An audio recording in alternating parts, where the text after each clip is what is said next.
अभी उत्तराखंड में हजारों लाखों ऋषि ऐसे हैं जो केवल वायु का आहार करते हुए भजन कर रहे हैं। यहीं भजन कर रहे हैं, इन्हीं जंगलों में, इन्हीं पर्वतों में। हजारों संत केवल पवन का आहार करते हुए और तप कर रहे हैं, जिनकी लाखों लाखों वर्ष की आयु है, वे इसी उत्तराखंड में निवास कर रहे हैं। हम ये नहीं कह रहे हैं कि आप लोग भी खाना पीना सोना छोड़ दो, ना हमारी छूटेगा ना आपका छूटेगा। लेकिन एक बात बताई जा रही है कि हम लोगों ने अपने जीवन को इसी प्रकार का बना लिया।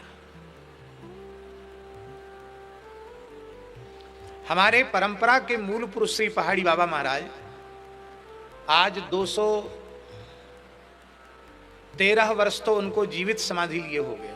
कितना समय? 213 की, हाँ 213 वर्ष। क्योंकि संवत 1869 में उन्होंने जीवित समाधि ली, संवत 1869 में। और इस समय 2082 चल रहा है, तो कितना हुआ है? 213 वर्ष तो उनको समाधि लिए हो गया। और 150 वर्ष की आयु तक वे विराजमान रहे। दूसरे जिन पूज्य गुरुदेव पहाड़ी बाबा से हमें विरक्त वेश प्राप्त हुआ, उनका जीवन तो हमने प्रत्यक्ष देखा है। ये गुरु परंपरा से सुनी हुई बात, और गुरु जी का जीवन तो हमने देखा। लगभग 130 वर्ष की आयु में हमारे पूज्य गुरुदेव भगवत धाम गए। कितने? ये केवल हम लोग अनुमान लगाते हैं। बड़ी आयु थी महाराज जी की। और पूरे भारतवर्ष का आज से लगभग 100 साल पहले उन्होंने पैदल भ्रमण किया। अफगानिस्तान तक पैदल गए, तिब्बत बर्मा तक पैदल गए। भारत का विभाजन तो था ही नहीं उस जमाने में। मानसरोवर तक पैदल गए। न जूता, न छाता, न चप्पल, न खड़ाऊं, न द्रव्य का स्पर्श, न वाहन का स्पर्श।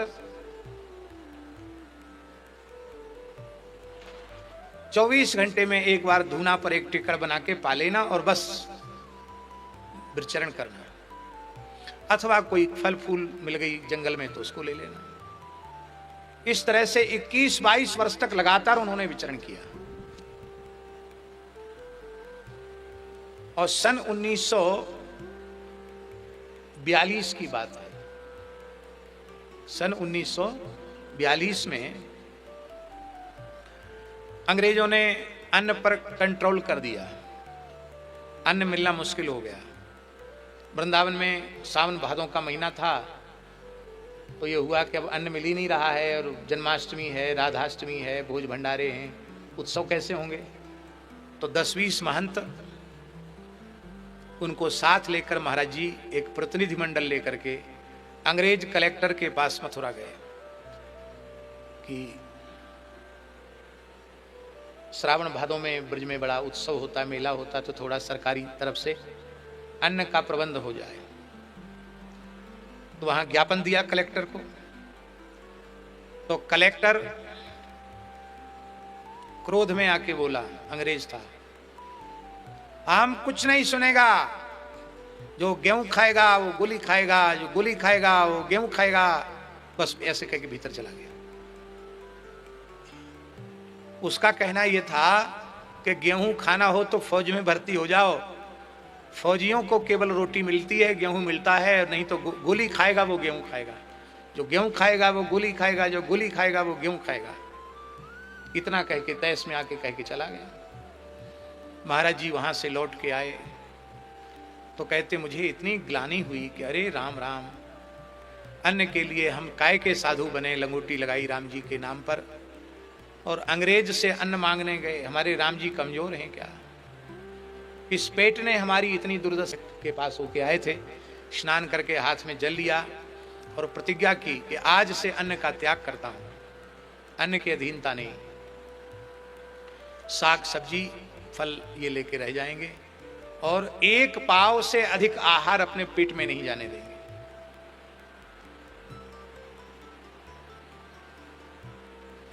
चौबीस घंटे में एक बार 1.5 छटाक साग लेते थे महाराज जी।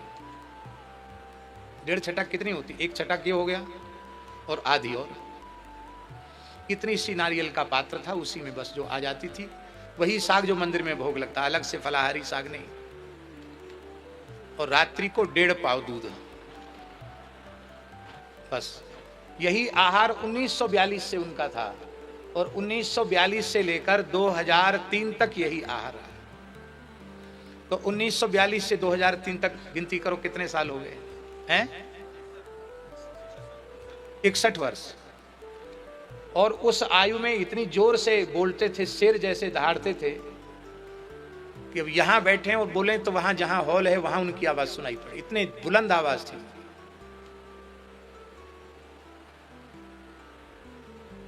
आप कहेंगे इतना कम आहार, इतनी बुलंद आवाज, इतनी आयु तक किसी का सहारा नहीं लिया, अपने आप चलते फिरते रहे। एक ही लंगोटी पहनते थे, 2 लंगोटी नहीं रखते थे। वही गीली लंगोटी पहन लेते, वही सूख जाए तो सूख जाए। एक लंगोटी, एक अचला, एक गमछा, संग्रह के नाम की कोई चीज नहीं थी।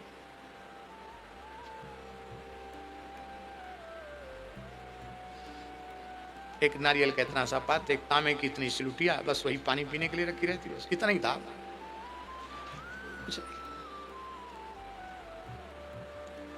और जब कई बार जोर से ललकार के बोलते तो सामने वाला आदमी ऐसे ऐसे कांपने लग जाता है, क्या होगा, शेर जैसे दहाड़ते थे। कई बार कहते थे, ऐ बच्चा मैं अमृत पीता हूं इसलिए इतनी जोर से बोलता हूं। अमृत क्या चीज? गाय के दूध को अमृत कहते थे। 1.5 पाव दूध में इतना जोर से बोलता हूं, ये अमृत पीता हूं इसलिए ललकारता हूं। तो किसी ने कहा महाराज हम भी तो दूध पीते हैं। कोई ऐसे ऐसे दूध पीने वाले हैं जो 2-2, 3-3 सेर पी जाते हैं, 4-4 सेर पी जाते हैं, दूधाधारी लोग। आधा किलो से तो कम में उनका तृप्ति ही नहीं होती है। आप इतना कम दूध लेके इतना जोर से कैसे बोलते हैं? तो महाराज जी कहते थे, शरीर किला है, देह जो है ये किला है, और उस देह का राजा ब्रह्मचर्य है। तो कहते थे मेरा किला सुरक्षित है, मेरा राजा सुरक्षित है, इसलिए राजा के सुरक्षित होने से किला सुरक्षित है। महान योगी राज थे।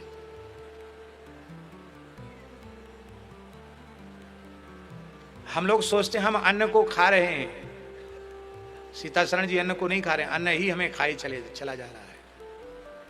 हम जीने के लिए नहीं खा रहे हैं, हम खाने के लिए ही जी रहे हैं। सवेरे बाल भोग चाहिए, दोपहर में फिर राजभोग चाहिए, फिर शाम को कुछ ना कुछ चना चवेना चाहिए, फिर रात को फिर चाहिए। और एक चीज ऐसी होती है जिसको टाइम पास कहते हैं। ट्रेन में लोग कहते हैं टाइम पास, टाइम पास माने मूंगफली, चना, ये तो सब भोजन में आते नहीं, ये तो ऐसी फांकते हुए चले जाते।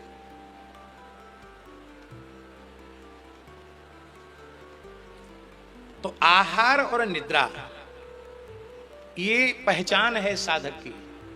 जितना अधिक सात्विकता भीतर आती चली जाएगी, रजोगुण तमोगुण कम होता चला जाएगा, उतना आहार और निद्रा कम होती चली जाएगी। शरीर में कोई क्षीणता नहीं होगी।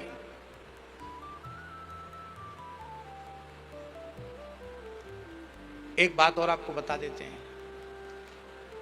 हमारे पूज्य गुरुदेव पहाड़ी बाबा महाराज खाक चौक में पुजारी थे, तब उनके पूज्य गुरुदेव अनंत श्री संपन्न परम गुरुदेव श्री स्वामी लक्ष्मणदास जी महाराज विराजमान थे। तो शाम को ठाकुर जी की शयन करा के जमुना किनारे चले गए बैठने के लिए, राम राम करने के लिए। तो वहां क्या देखा, ये हमारे मोहल्ले की घटना है, तो 100 साल से पुरानी घटना होगी। एक महात्मा जिनका शरीर अस्थि मात्र शरीर, केवल हड्डी हड्डी, ऊपर से चमड़ी चिपकी हुई है, बस बड़े बड़े जटा हैं, गौर वर्ण है, चंद्रमा के जैसी कांति। महाराज जी कहते वो महात्मा हमको जमुना जी के किनारे झाड़ी में दिखाई पड़े, तो हमको बड़ा आश्चर्य हुआ कि ऐसे महात्मा तो हमने कभी नहीं देखे। उनके निकट गए तो वो ध्यान में थे। तो बोले हम चल करके स्थान में आ गए, खाक चौक में आ गए, और अपने गुरु जी से कहा कि महाराज जी आज ऐसे ऐसे संत दिखाई पड़े। रात्रि को लगभग 10 बज गया था, गर्मियों का समय था, बैसाख का महीना था। ये बैशाख शुक्ला 10वीं की बात है। तो गुरुजी बोले कि चलें, उन वहाँ कोई सिद्ध पुरुष आए हैं, चलें उनका दर्शन करें। तो खाली हाथ नहीं जाना चाहिए। तो एक कुल्हड़ में रघुनाथ जी की ब्यारू का दूध का भोग ले लिया और वहाँ गए। बड़ी श्रद्धा से उन संत को प्रणाम किया।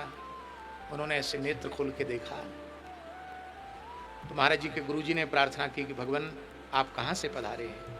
तो उन्होंने कहा, बच्चा हम यमुनोत्री से आए हैं, यमुनोत्री धाम से आए हैं, जहां से यमुना जी का उद्गम हुआ है। तो आपका शरीर तो बहुत दुर्बल है, आप वहां से यहां तक चल के कैसे आए हैं? बोले हम अपने संकल्प बल से यहां आए हैं। आपकी आयु क्या है? तो वो मुस्कुराए और उन्होंने कहा 10,000 वर्ष तो मुझे यमुनोत्री में तप करते हुए हो गया। कितना? 10,000 वर्ष। यहां क्यों आए हैं? यहां महाराज जी कैसे पधारे? तो उन्होंने कहा कि साधन भूमि बद्रिकाश्रम है, उत्तराखंड है, थल भूमि ब्रजभूमि है। तो हम अपने रज को, अपने शरीर को ब्रजरज में मिलाने के लिए आए हैं। आज 10वीं है और कल एकादशी को हमारा यह शरीर यमुना जी के जल में विलीन हो जाएगा। हम यहां देह विसर्जन करने आए, यहीं से नित्य गोलोक प्रयाण करेंगे।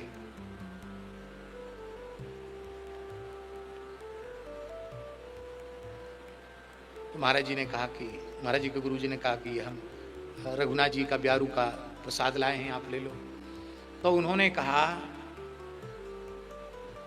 बच्चा मैं केवल वायु का आहार करता हूं, अन्न जल कुछ भी ग्रहण नहीं करता। ये महाराज जी के सामने की घटना है, गुरु जी और महाराज जी के सामने घटी हुई घटना। लेकिन आपने कहा है कि गोपाल जी की गैया का दूध है, रघुनाथ जी का प्रसाद है, अब नहीं लेंगे तो तिरस्कार हो जाएगा। तो कुल्हड़ लिया और ऐसे होठ से लगाया। महाराज जी कहते नेक सी जीभ छुबाई होगी, शायद चाराना भर भी दूध नहीं लिया होगा, और बस सिर से लगा के थोड़ा एक कण लेकर के दे दिया। महाराज जी कहते वह दूध गुरु जी ने भी प्रसाद भाव से लिया और मैंने भी प्रसाद भाव से लिया। अब हमको ये हुआ कि वो सवेरे जाने की कह रहे हैं, तो जल्दी स्नान करके और जल्दी यमुना जी चले गए, उसी झाड़ी में चले गए। तो ले सवेरे 4 बज रहा था, हमने देखा वो खिसक के यमुना जी के जल में गए और मेरे आंखों के सामने देखते देखते जलरूप हो गए।